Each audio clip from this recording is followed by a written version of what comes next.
Hi, Darren. Can we start with this crash in Brownsville? Police say the driver has been uncooperative. What else do we know about the incident?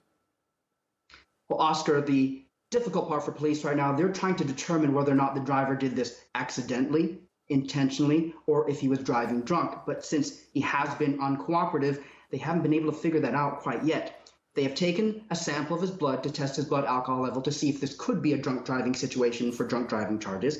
But they don't know whether or not it's accidental. As you mentioned, this happened right in front of a migrant shelter at a bus stop where there were several people waiting for the bus on the curbs. There was not any seating there. And witnesses say that the man drove his SUV through a stoplight in that area and plowed right into all of those people that were there, killing 8 and injuring at least 10 other people. So police say the man tried to run away from the scene, but bystanders held him down until police got there. But again, since he's not cooperating, they don't know. So we get to the point of the intentional. This is all speculative at this point, but right now, Venezuelan men, for some reason, there have been an influx in the Brownsville and Rio Grande Valley areas of South Texas.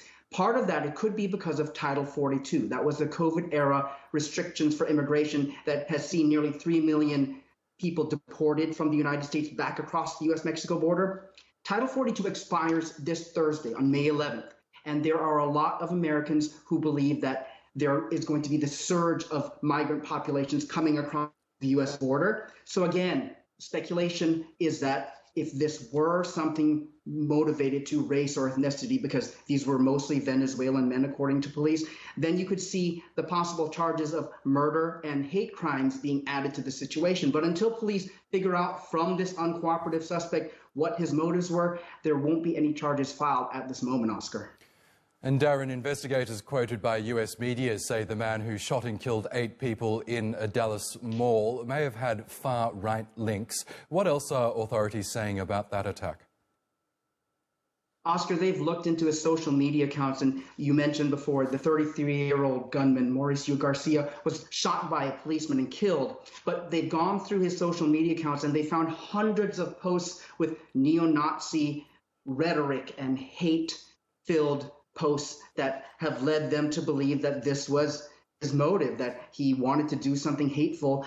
Police have not released the victims in terms of all their ethnicities yet, but the fact that he was a neo-Nazi sympathizer, that's something that they're very concerned about. So this is an after-the-fact investigation. Unfortunately, there are 8 people dead, 7 other victims in the hospital, but police are trying to find out what indeed caused him to do this. Can they go back and look at these posts, see if there are links to other people or other organizations? But again, that's part of the FBI investigation and police investigation. The vigil that you mentioned that was held today in the Dallas area in Allen, Texas, which is about 30 miles north of Dallas, about 100 or so people attended. And this is a small suburban community of about 100,000 people. And you hear it all the time when these mass shootings happen in America, is that why did this happen in my community, such a small community? And that is the unanswered question that will never have an answer to it.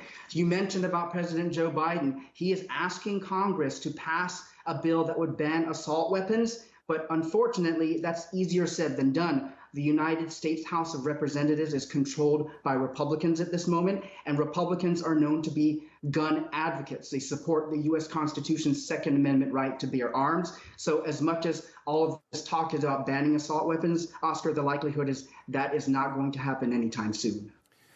Okay, Darren Lyn, thank you so much for updating us there from Houston, Texas.